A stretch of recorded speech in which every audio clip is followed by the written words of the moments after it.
Good afternoon, everyone. For those of you who don't know me, Rebecca Guy from the Kirby Institute, and I know most people in the room, and welcome to everyone online. Great pleasure to be actually at the Kirby Institute, facilitating this seminar. For many times we've been doing this online, so great that for those people who are able to join here present, but also welcome to those online. So I feel quite honoured today to facilitate and introduce the presenter today. But before I begin, I'd like to acknowledge the traditional owners of the land, the Aboriginal people of the Eora Nation, and pay my respects to elders past, present and emerging, and also any Aboriginal and Torres Strait Islander people who are here today in the room and online. For the format today, as you probably would be familiar with, is we have an exciting presentation and then maybe 10 to 15 minutes at the end for questions. And you can, if you want to ask a question, you can put your hand up, and I think there'll be a microphone that comes towards you very quickly. Oh, okay. Oh, there you are. There's the microphone. And for those online, just put your questions in the chat box. So moving forward, I'd like to introduce Heather McCormack. So this is one of the PhD internal presentations, but Heather, she has many attributes, as you'll see today. Heather, I'm her PhD supervisor, along with Christy Newman and Chris Bourne, but Heather's got an extensive background working at STIPU at New South Wales Health. She's a Wiradjuri woman, worked in sexual health actually for 15 years. So came to do a PhD student with a wealth of experience and knowledge. She's at the moment the Senior Program Manager at the STI Programs Unit at New South Wales Health, as well as concurrently conducting a PhD.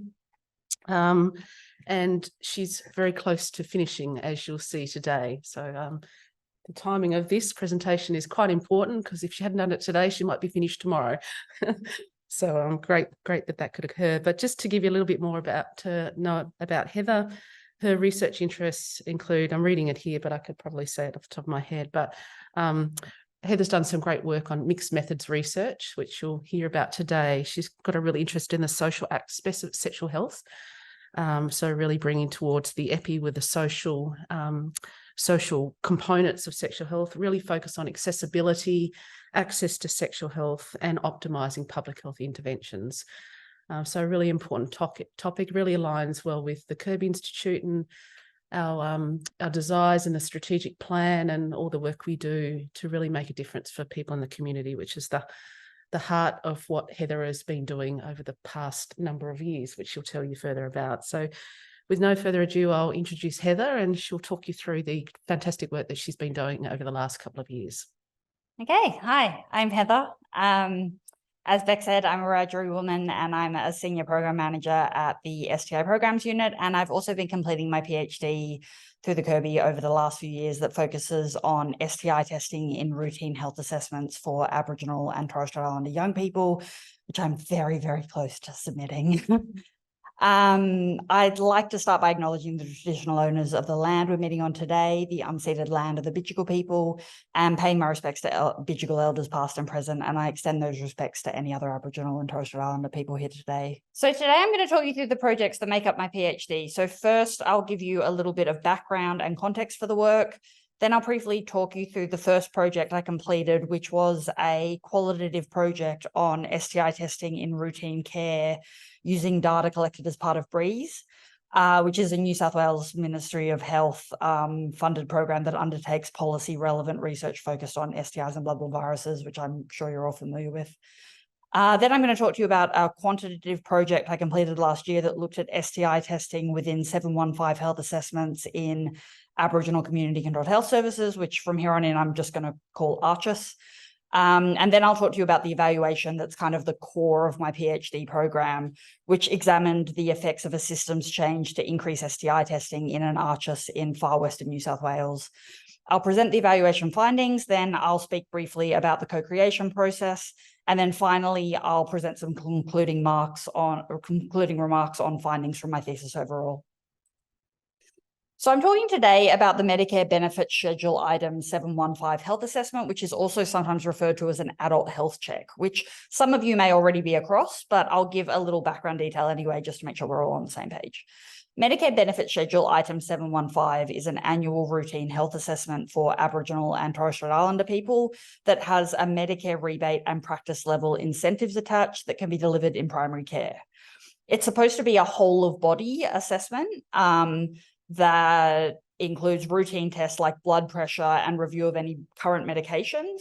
It takes around 45 minutes to an hour and there's no cost to the patient. At the time that I commenced my PhD, the practice incentives were around $250 for a 715 health assessment, which isn't an astronomical sum, but in the context of the Medicare freeze that's only recently been released, you can see how it's a fairly lucrative item for a primary care practice. The 715 health assessment was first introduced as part of the federal government's Closing the Gap strategy in 2008, and initially uptake was really low. Health assessments have become more widely used over the last 10 years as awareness has increased, although uptake is still highly variable between regions and services. And from what we can tell, there appears to have been a bit of a drop-off during COVID. Part of what the 715 health assessment is trying to address is that Aboriginal and Torres Strait Islander populations don't have the same linear relationship between chronic illness and Medicare access as non-Indigenous populations. So for non-Indigenous people who acquire a chronic illness, there's a corresponding increase in access to Medicare services, and we don't see this in the Indigenous population in the same way. So the 715 health assessment represents an investment in a preventative approach that is aimed at creating clinical engagements to identify and address health concerns before they progress into chronic disease, and ensuring engagement in care to manage chronic conditions if they do eventuate. So Aboriginal people can access STI and bloodborne virus testing at a range of services, including ARCHIS, mainstream general practice, and publicly funded sexual health services. And some of you will have worked with ARCHIS before, but for those who are not familiar with the model, they are primary healthcare services that are run by and for Aboriginal and Torres Strait Islander communities, and they play a particularly important role in regional and remote settings with high Aboriginal and Torres Strait Islander populations. The first ARCHIS was established in 1971, and there are now over 150 across Australia. And between them, they are estimated to deliver more than 2.5 million episodes of care to Aboriginal and Torres Strait Islander community members each year. About half of the national Aboriginal and Torres Strait Islander population accesses ARCHIS for healthcare, and uptake of STI testing by Aboriginal and Torres Strait Islander people appears to be higher than ARCHIS and in mainstream general practice. Additionally, while the 715 health assessment can be delivered in any primary care setting, uptake of the health assessment appears to be higher for Aboriginal and Torres Strait Islander people attending ARCHIS compared to those attending mainstream general practice. An interesting paper that came up a lot while I was doing my PhD was that Natabi and colleagues identified an association at the health service level between receiving a health assessment and receiving an STI test. Services that are owned and managed by the Aboriginal community and run by and for members of those communities are more likely to provide a culturally safe service as well as high quality care. And in particular, Aboriginal and Torres Strait Islander people report experiencing less racism when accessing healthcare via ARCHIS. And of course, experiencing racism is itself significantly predictive of ill health for Aboriginal and Torres Strait Islander people. This is a very text-heavy slide. I'll talk you through it quickly. The list on the left is what NACHO and RACGP guidelines recommend being included in a health assessment for young people under 30. And the bit that's important to us is sexual health. And the list on the right is the recommended standard pathology set for young people. And again, it's the recommended inclusion of a comprehensive STI screen that's relevant to this program. So the reason for focusing on the 715 health assessment for me is that it's a clinical encounter that should be occurring annually, where routine bloods and urine are already being collected. So theoretically, we should be able to make changes to encourage clinicians to include STI testing according to guidelines in a relatively frictionless way. So the program of work that I'm talking about today kicked off in 2019 as part of the New South Wales Health response to an ongoing syphilis outbreak that has affected remote Aboriginal and Torres Strait Islander communities across Northern Australia over the last 10 years or so. In 2019, the outbreak region had grown to include Queensland, the Northern Territory, Western Australia, and South Australia. and increased notifications have been reported on the Victorian side of the Victorian-New South Wales border. So the New South Wales Health syphilis response prioritised border regions, and particularly regional and rural ARCHIS on borders with neighbouring states. As part of my role with the New South Wales STI Programs Unit, along with my colleague and supervisor-to-be, Dr. Chris Vaughan, I commenced a series of consultation and capacity building sessions with 5 ARCHIS around New South Wales, with the intention of co-creating operational strategies that could increase STI testing and particularly syphilis testing without requiring significant additional resourcing. When I commenced my PhD program in 2020, we all saw strong potential to develop and build on this program of work to make a really meaningful contribution to the New South Wales syphilis response, as well as the related evidence base. So throughout my doctoral program, I've explicitly adopted a strengths-based approach, and this is something some of you may have heard me speak about before. It's something that I think is very important for research conducted with Aboriginal and Torres Strait Islander populations, and it was really important for me to commit to this approach in all of the projects that made up my PhD.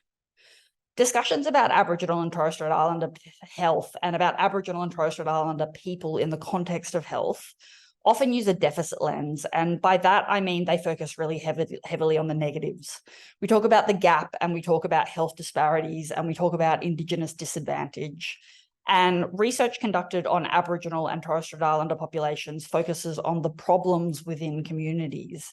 And this research then contributes to an epidemiological framing that suggests ill health is something inherent to Aboriginal and Torres Strait Islander people and populations.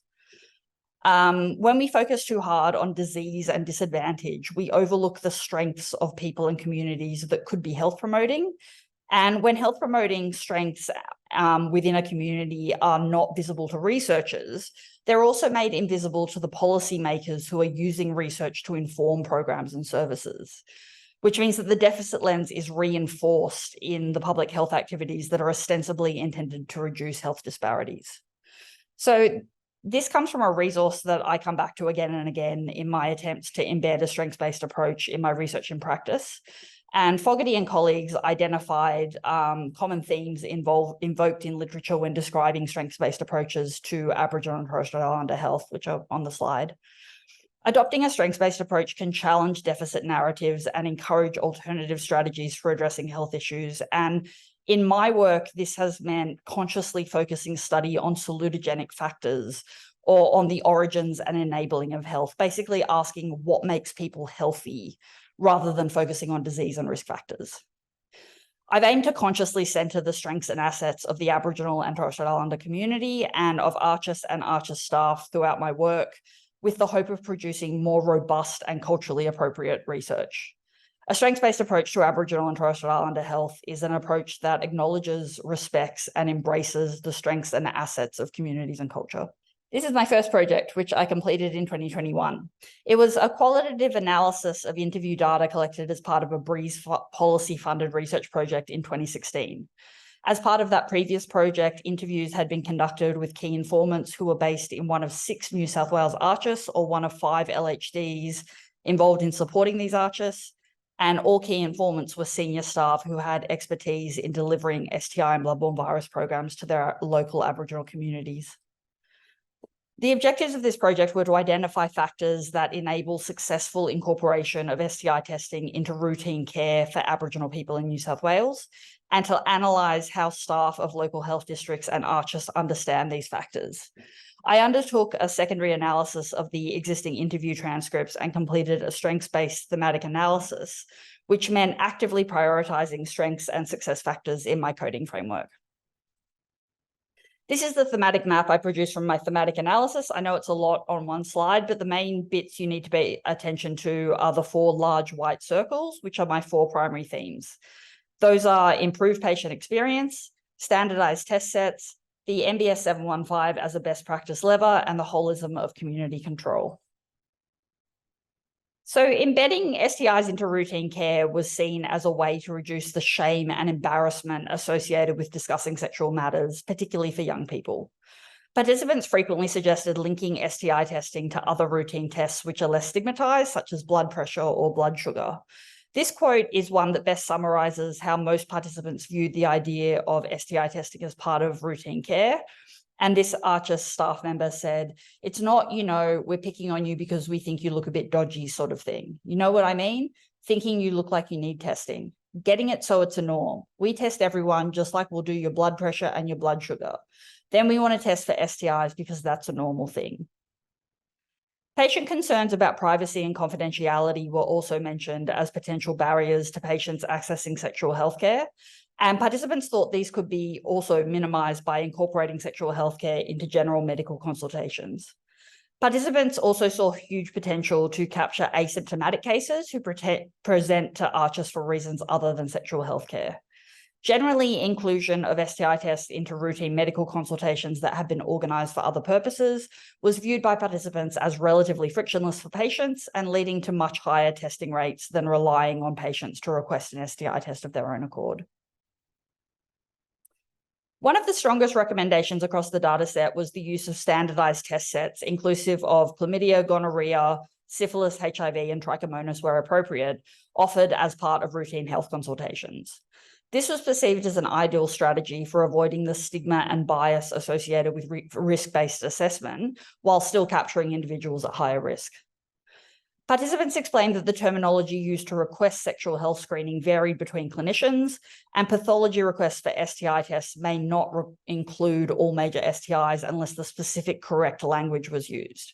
This participant said, if someone just puts in STI testing, they may not get everything.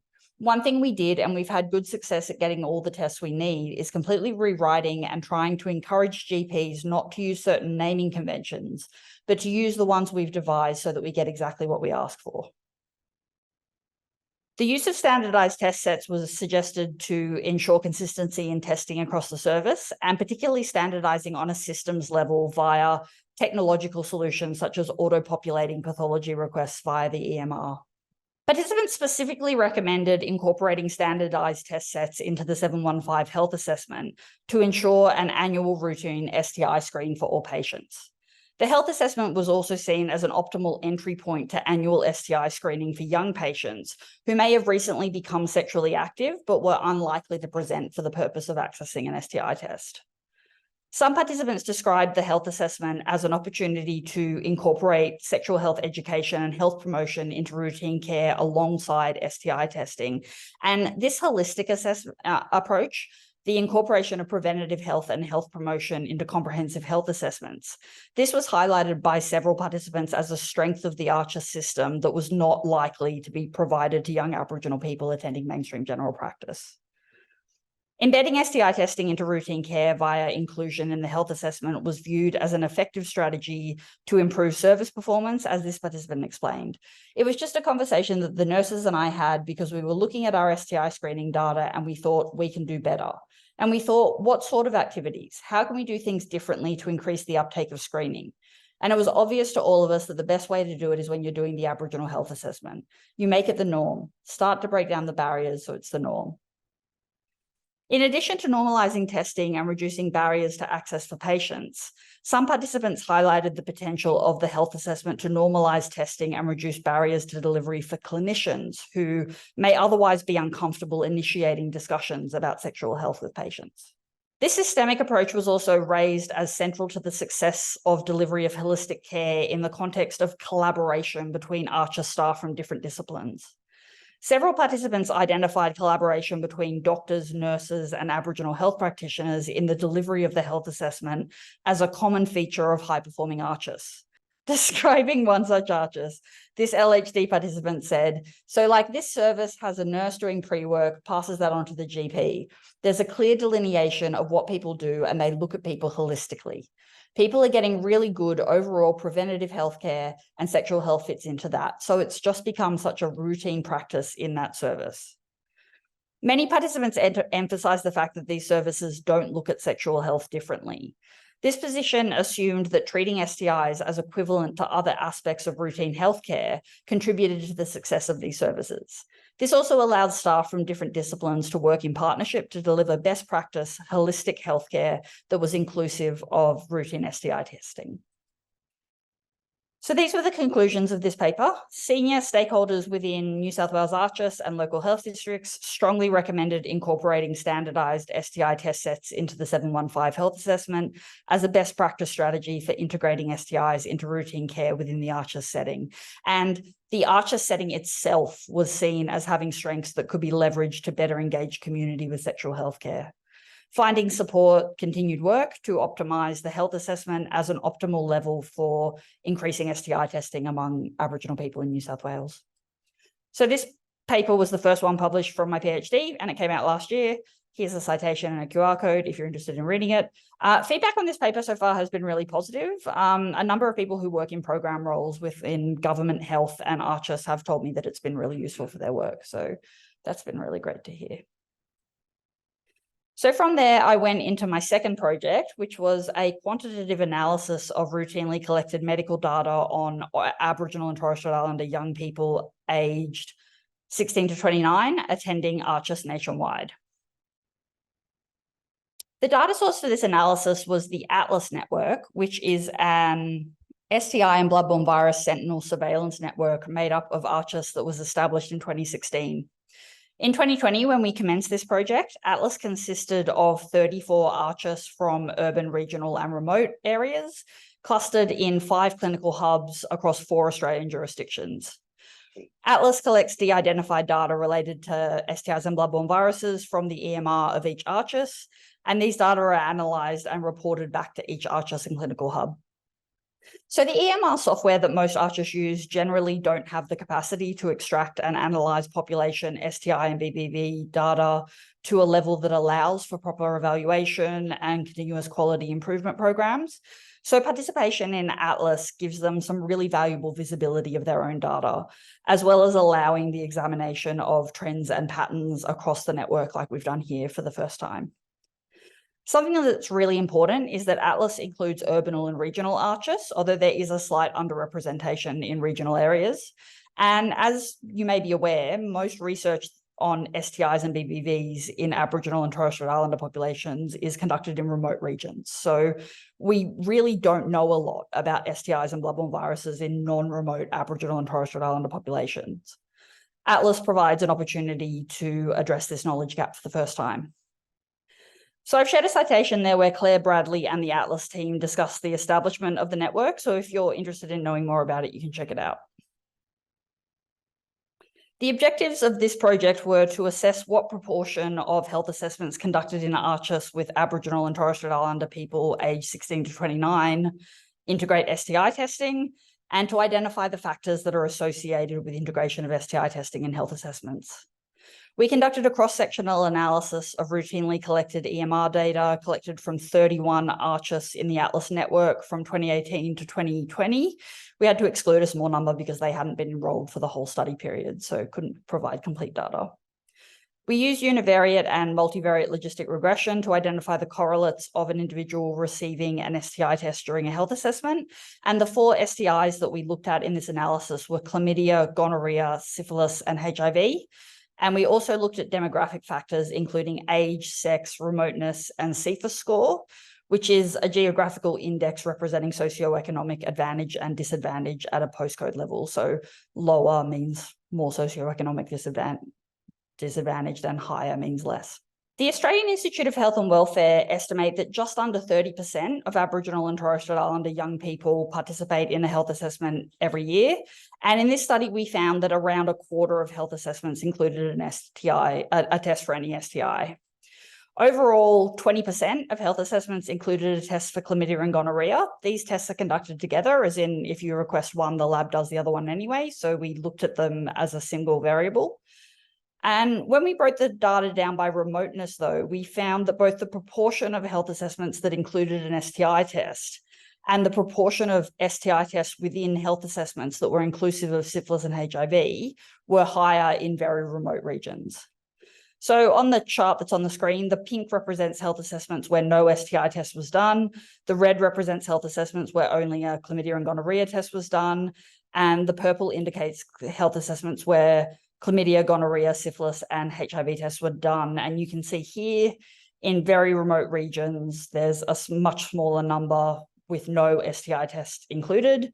and both the red and the purple are larger, with the purple bit making up a substantially larger proportion, indicating a much larger number of health assessments with a chlamydia, gonorrhea, syphilis, and HIV test included.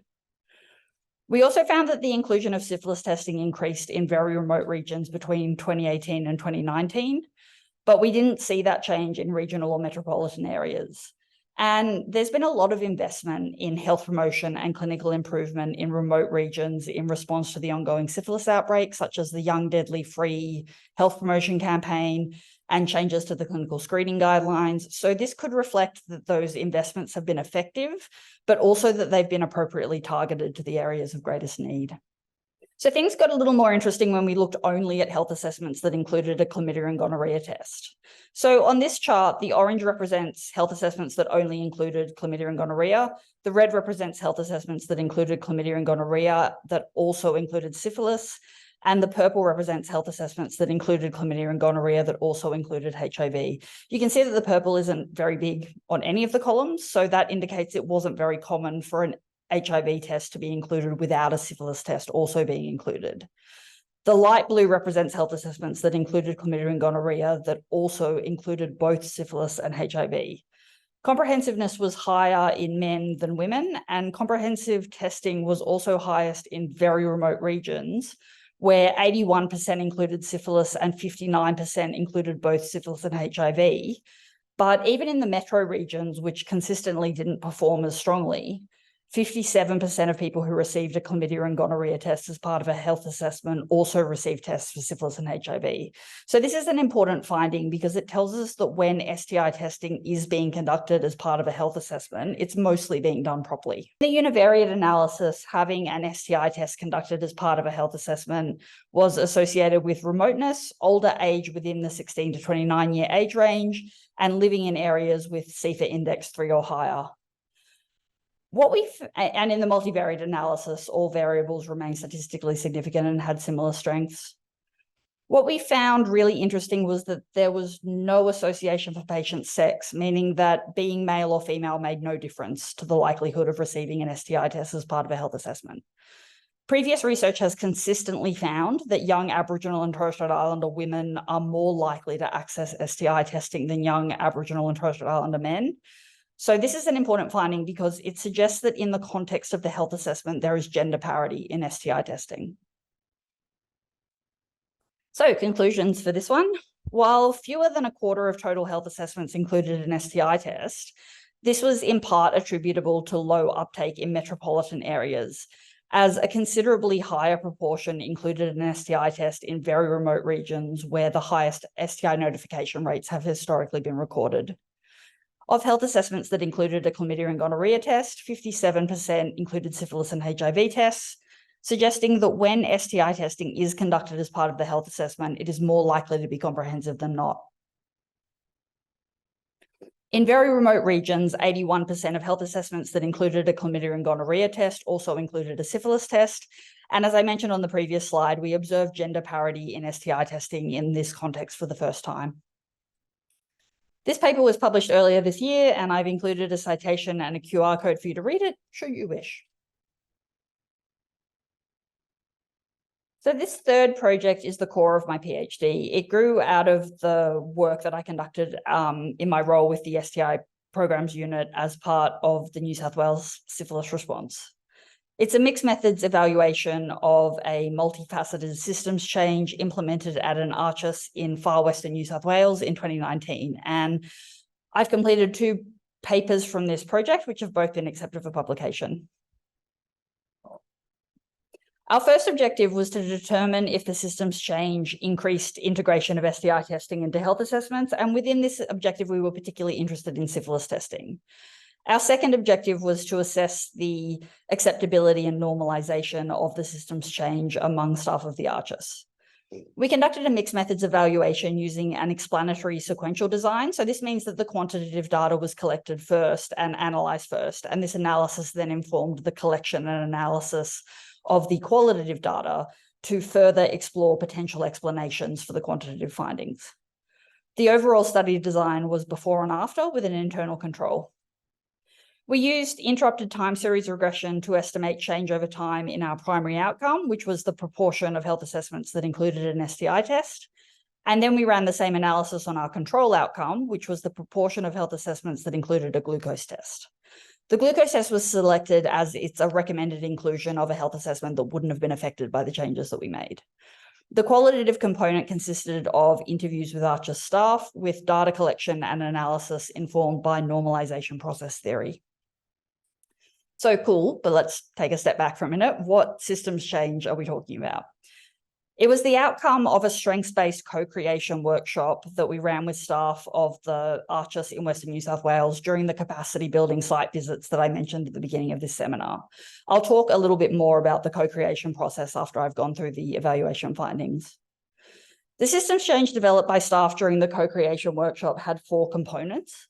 And the 4 components of the systems change were the introduction of an electronic prompt and an automated pathology test set shortcut in the EMR, credentialing of nurses and Aboriginal health practitioners to collect and order tests, having a GP pre-sign pathology forms to authorise tests collected by nurses and Aboriginal health practitioners, and enhanced data analysis capacity, both externally through enrolling the service in the Atlas Sentinel surveillance network, and internally via improved reporting of data trends to staff. So the EMR prompts and shortcuts appear to have been the most successful component of this systems change. So I'll explain in a little more detail how they worked. On the left, you can see the prompt tree. So a GP delivering a health assessment to a patient in the target age range would receive a prompt to question sexual activity. And if they indicated that the patient was sexually active, the EMR would auto-populate a pathology test request form that is inclusive of syphilis and HIV.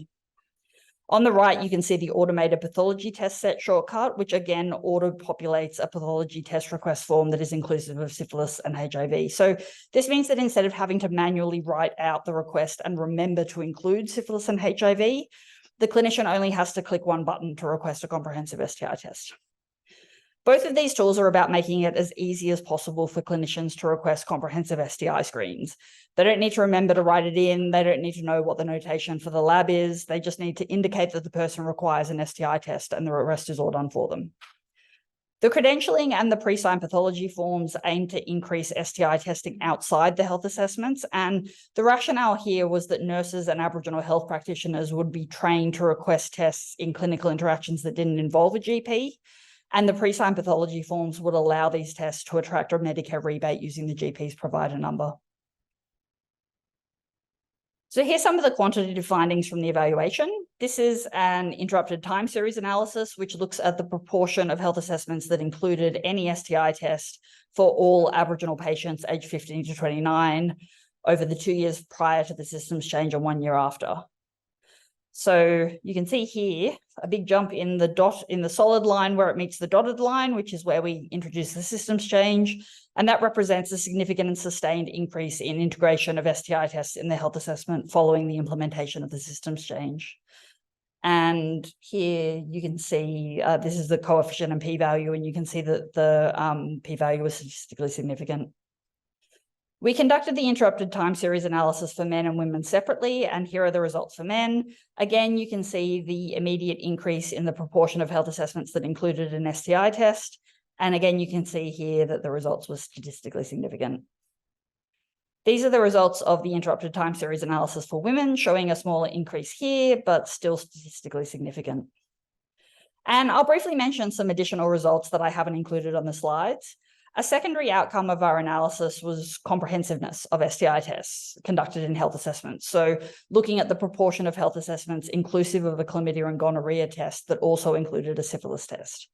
We couldn't use interrupted time series analysis for this outcome because the numbers were too small, but we did see an increase. And for men, this rose to 88% in the post-intervention period, which we thought was a noteworthy observation, even if we couldn't test it statistically.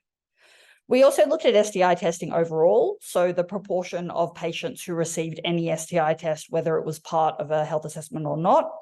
And we observed an increase, but it was a much smaller increase than testing within the health assessment. However, the increase in syphilis testing was significantly greater than the increase in chlamydia or gonorrhea testing. We ran the interrupted time series analysis for the internal controls. So we looked at the proportion of health assessments that included a glucose test for all Aboriginal patients aged 15 to 29 over the 2 years prior to the systems change and 1 year after. And as I said earlier, glucose was included as a recommended component of the health assessment that wouldn't have been affected by the changes that we made.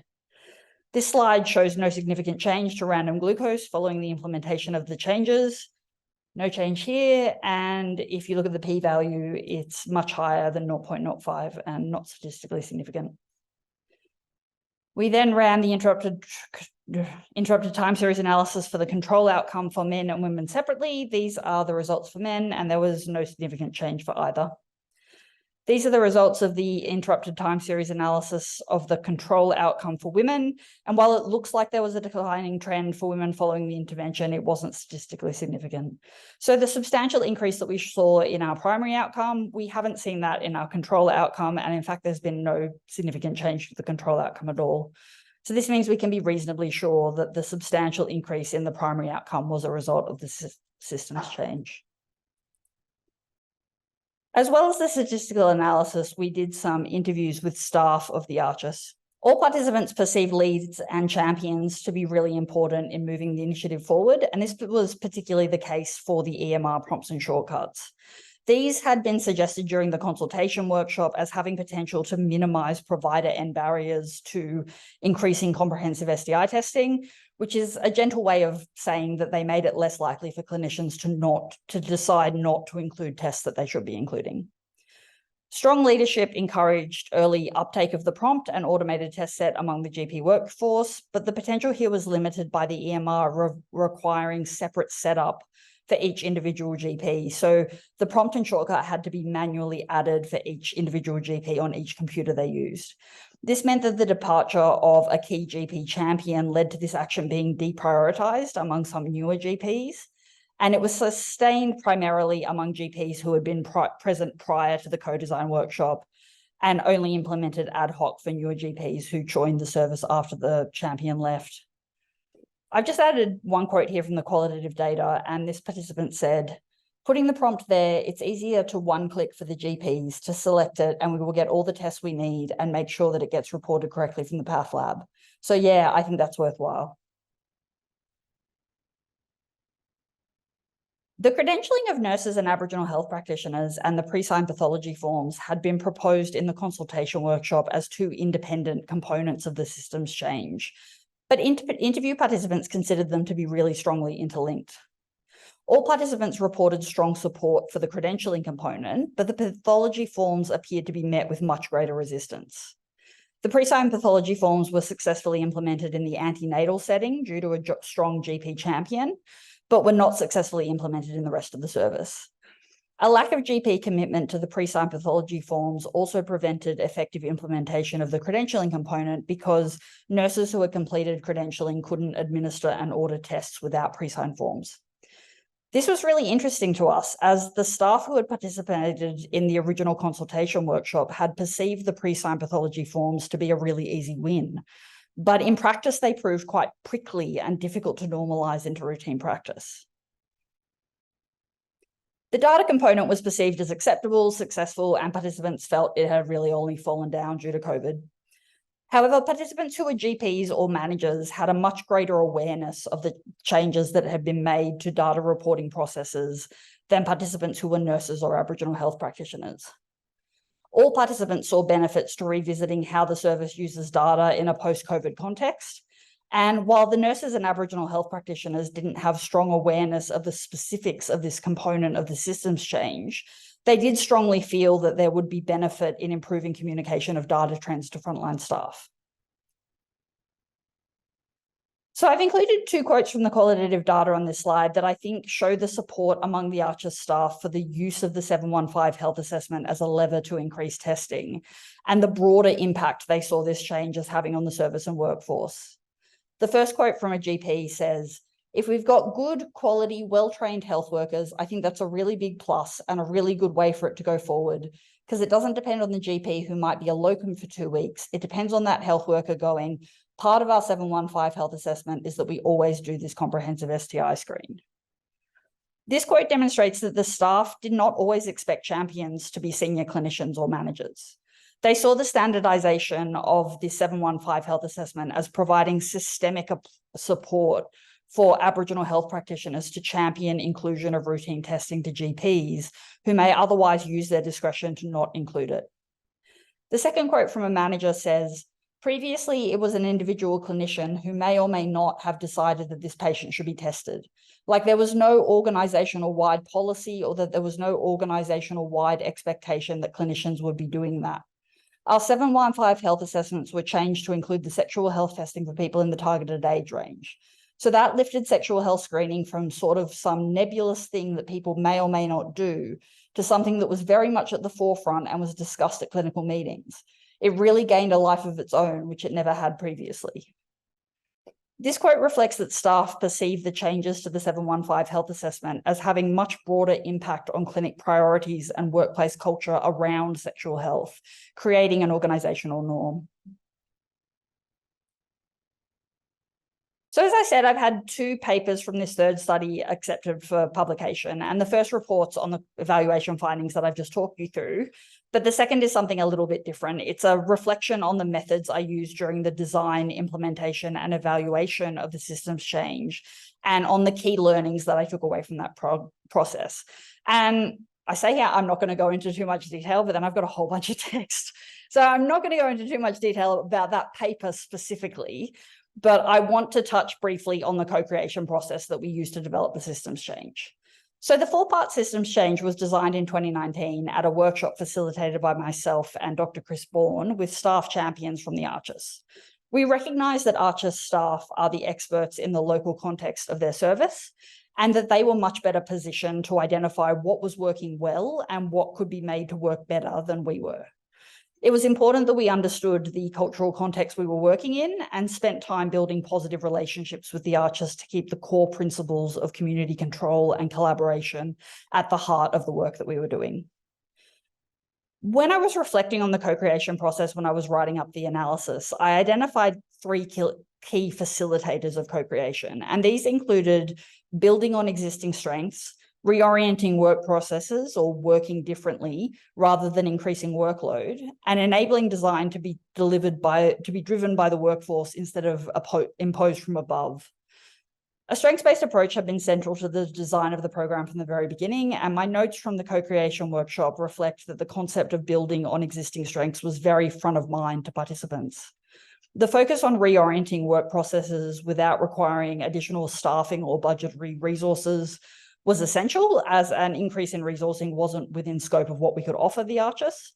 But we also found that this approach encouraged people to take a really iterative and creative approach to designing the systems change. And having the design process be led by the workforce rather than imposed from above is an integral aspect of co-creation. And I found it was really important for engaging all individuals and fostering their sense of ownership in the process. Importantly, that sense of ownership was something that came through really strongly in the qualitative evaluation data. The idea that the process of co-creating the systems change ensured it maintained strong support among the ARCHES workforce, even during a period of severe disruption, and even when they were talking about aspects of the systems change that hadn't worked as well as intended. So, for example, when people were talking about how the pre-signed pathology forms hadn't been successfully normalised, they continued to support the idea in principle and readily volunteered suggestions of how they thought this component could be modified to work better for the service in future. When I was analysing the interview data, I also identified a 4th facilitator of successful co-creation, which I named navigating unanticipated disruption. This 4th facilitator was reflected throughout the interview data, but hadn't been apparent as the workshop occurred prior to the commencement of the COVID-19 pandemic and the interviews were conducted during it. So obviously a disruption as severe as the pandemic was impossible to predict, and health services had limited capacity to sustain program momentum with severe resource constraints. But I'd argue that unanticipated disruptions like the pandemic emphasize the need for co-creation processes to be adaptive and resilient, and that it should be considered essential for co-creation programs to be designed with flexibility front of mind in order to be able to adjust the program's direction in response to unanticipated disruption. So here are our conclusions. We found that the systems change increased STI testing within the health assessment. There was a significant and sustained increase in the proportion of health assessments that included an STI test following the implementation of the systems change, and this increase was not seen in the control outcome of inclusion of a glucose test in the health assessment. The change also appears to have increased inclusion of syphilis testing into STI tests completed within the health assessment, and both increases were more pronounced for men than for women. However, the effect was more subdued outside the health assessment, and this could reflect the greater success at normalising the prompts and shortcuts into routine practice compared to the credentialing component and the pre-signed pathology forms, as the former focused on the 715 health assessment and the latter aimed to increase testing in other types of consultations. So it is worth noting that the number of 715 health assessments conducted didn't increase. So this wasn't an aim of the systems change, so we didn't expect it to increase. But after completing this evaluation, I would strongly recommend that future efforts to optimise the health assessment to increase STI testing should include investment to increase the number of health assessments conducted. And I'd also recommend that this investment should target both provider end and patient end factors. So that's basically what I've been working on for the last 3 years. I'll just quickly highlight 2 key findings from kind of across the 3 projects before I finish and let you all go. So my first paper, the qualitative analysis of stakeholder interviews, a key finding of that paper was that the use of standardized test sets to integrate STI testing into the health assessment was a strategy that had high acceptability among both GPs and ARCHES patients, and that GPs experienced minimal disruption when this was implemented in practice. This is supported by findings from the evaluation of the systems change, where I found that adding tools to EMR that either aligned with GPs' current practices or made them easier resulted in these tools being easily normalised into routine practice. This meant they were used regularly, and this resulted in an increase in STI testing within the health assessment and comprehensiveness of STI tests overall. So more STI tests included a syphilis test. However, when the normalisation process was disrupted, in this case by the requirement for individual setup of the EMR modifications for each new GP, the provider end barriers that we were trying to overcome recurred. The EMR modifications were the component of the systems change that were implemented most successfully and resulted in measurable outcomes. The qualitative data reported in the evaluation supports the conclusion that these outcomes were the result of the prompt making it less likely for GPs to decide against including an STI test in the health assessment, and the automated pathology test set making it easier for clinicians to include a syphilis test when requesting a test for other STIs. My thesis demonstrates for the first time that EMR modifications implemented in the ARCHES setting can increase integration of STI testing into the health assessment and inclusion of syphilis testing into STI tests requested as recommended by participants in my first paper. So I just want to touch on this one as well. The existence of gender parity in STI testing within the health assessment is a key finding across the publications in this thesis. It was observed both in my second paper, which was the quantitative analysis, and also in the evaluation findings. And as I said earlier, previous research that has examined STI testing among Aboriginal and Torres Strait Islander young people in a range of other contexts has consistently found that young women access STI testing at higher rates than young men. While my thesis is the first time that gender parity in STI testing within the health assessment has been quantified, the health assessment has previously been recommended as an opportunity to increase STI testing for young Aboriginal and Torres Strait Islander men. My finding in the quantitative analysis reported in my second paper that health assessments conducted in ARCHES with young men and young women are equally likely to integrate an STI test supports the recommendation of the health assessment as an opportunity to increase STI testing among young men. I then found in my evaluation that using EMR modifications to optimise the health assessment resulted in a greater increase in STI testing within the health assessment for men than for women, with the largest increase being in the inclusion of syphilis testing for young men, despite starting from a very low baseline. While the systems change resulted in only a modest increase in STI testing among Aboriginal and Torres Strait Islander young people overall, the proportion of young men attending the ARCHES who received a comprehensive STI test more than doubled, and the proportion of health assessments conducted with young men that included a comprehensive STI test increased more than 6 times. So in my first paper, the qualitative analysis of stakeholder interviews, I found that the health assessment is perceived to be a screening opportunity that avoids shaming patients by demanding disclosure of risk behaviours. In my second paper, the quantitative analysis of national surveillance data, I found that gender parity in STI testing exists within the health assessment conducted in the ARCHES setting. And in my evaluation, I found the increase in STI testing that resulted from optimising the health assessment was greater than for men than for women. These three findings support the conclusion that when young Aboriginal and Torres Strait Islander men are offered opt-out STI testing as a routine aspect of healthcare in settings that they are already accessing in a manner that doesn't stigmatise their behaviour, they willingly participate. Here are some of my references. I think either the slides or the recording will be made after the seminar if you want to check out any of these papers in detail. And that's the end. Thank you for the opportunity to speak. It was really valuable for me to write up this presentation as I was getting so close to the end of my thesis and kind of put it in like plain language. So yeah, I think we have a bit of time for questions. Yes, it certainly was fabulous. And I know Heather's PhD quite intimately, but it was so lovely. It was so refreshing to actually hear it as Heather tells a great story. And I think cohesively and with passion. I'm sure there are a lot of questions. I had some, but I think Philip's right up at the mark, ready to go. Yes, so please ask your questions both online, but also in the room. Philip, keen? Some of what you presented. So I think in national HIV surveillance data, the proportion of Aboriginal and Torres Strait Islander people who are diagnosed late with HIV is actually lower than in the non-Indigenous population. So is there any evidence to show that that's because of the 715 health checks or? So I was talking to someone about this just a couple of weeks ago. I think it might be someone who's working on that paper with you.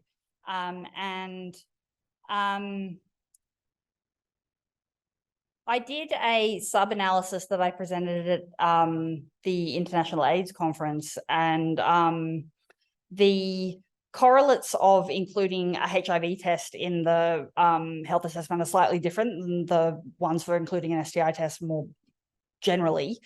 And they include, you know, being male and living in an urban area, as we'd expect. I think it is a possibility. I don't think there was really anything in my data that I could say conclusively, but I guess having that annual opportunity for a comprehensive STI screen is something that non-Indigenous young heterosexuals don't have. So I've got a question online from Virginia Wiseman, and I guess this is probably coming out of the context of Virginia's doing some great work in Indonesia that uses routine data. So that's what the question is about. So a couple of points to it. So Virginia wants to know a little bit more about the staff reflecting on the routine testing data. So were testing targets set with incentives? And did the research team or clinical staff need to extract that data and analyse it? So wanting to know a bit more about the routine data and how that was used. So in the evaluation paper, we did not include incentives, and the part of the systems change that we implemented was enrolling the service in the Atlas Sentinel surveillance network. So, she says there she missed the start. So as I said right at the beginning, the EMR that most ARCHES use doesn't have the capacity to extract and analyze population level data. So enrolling the service in the Atlas Sentinel surveillance network kind of adds something of benefit to the service because it gives them increased visibility over their own data. And I believe there's 12 clinical indicators that Atlas routinely reports back on. So we weren't relying on the ARCHES staff to extract and analyze the majority of the data. But one obstacle we did run into is the use of the glucose variable as our control outcome. Obviously, because Atlas is an STI and bloodborne virus surveillance network, that variable isn't included in what they capture.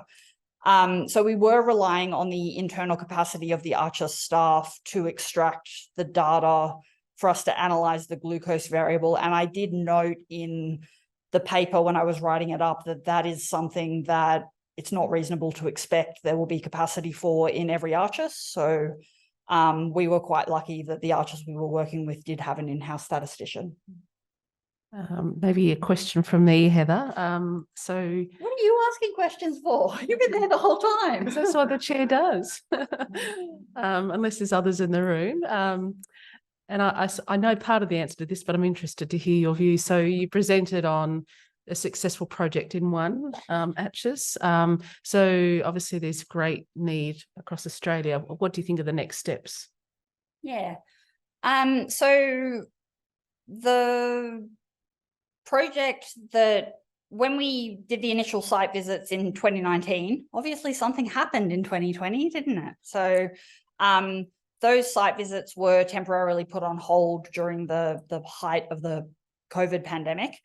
And I kind of dedicated my energies to completing the evaluation at that time. But due to being able to produce a really robust evaluation of the systems change that we'd implemented, we were able to demonstrate to ministry senior executives the value of the program that we've been doing, and it was made a Centre of Population Health priority program. So the flow on from that is that it has been funded for scale up and replication, and there's currently a scale up component of that that piece of work being facilitated by the STI Programs Unit to, I think the first year is intended to be a further 3 or 5 archers in New South Wales, with the intention of ultimately developing a co-creation package that can be scaled up to all archers in New South Wales.